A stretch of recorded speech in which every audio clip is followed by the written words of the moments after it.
Eddie Barclay a marqué le monde de la musique pendant presque 50 ans, et ce samedi 13 mai signe le 18e anniversaire de sa mort. Dire que cet homme était le monstre sacré de l'industrie musicale française est un doux euphémisme. Brel, Hugo Frey, Henri Salvador, Nicoletta, Léo Ferré, Aznavour, Eddie Mitchell, Dalida, Daniel Balavoine, Nino Ferrer, Jean Ferrat, tous sont passés entre les mains d'Eddie Barclay. Ce qui a aussi caractérisé celui qui était surnommé l'empereur du micro-sillon, c'était ses soirées blanches sur la Côte d'Azur, et ses 8 mariages. Si est-il lors de sa 3e union avec Marie-Christine Steinberg qu'il a eu son seul enfant, Guillaume. Mais que devient-il? Désormais, Guillaume Barclay a 55 ans, et est photographe spécialisé dans la fibre optique, à Nice.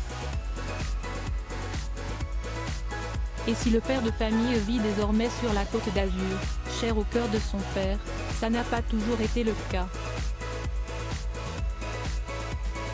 En effet, le fils d'Eddie Barclay a vécu la majeure partie de sa vie à Paris.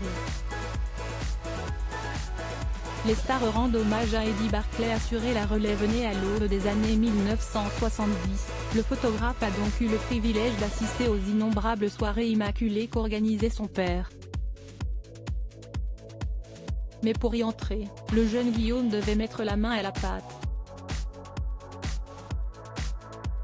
J'ai surtout vécu celle des années 1980. Qui étaient les plus sélects, avec tous les copains. Moi, j'aidais à l'organisation. Une année, j'ai même fait le parking. Je me souviens d'y avoir vu Balavoine, Eddie Mitchell, Henri Salvador, Dalida.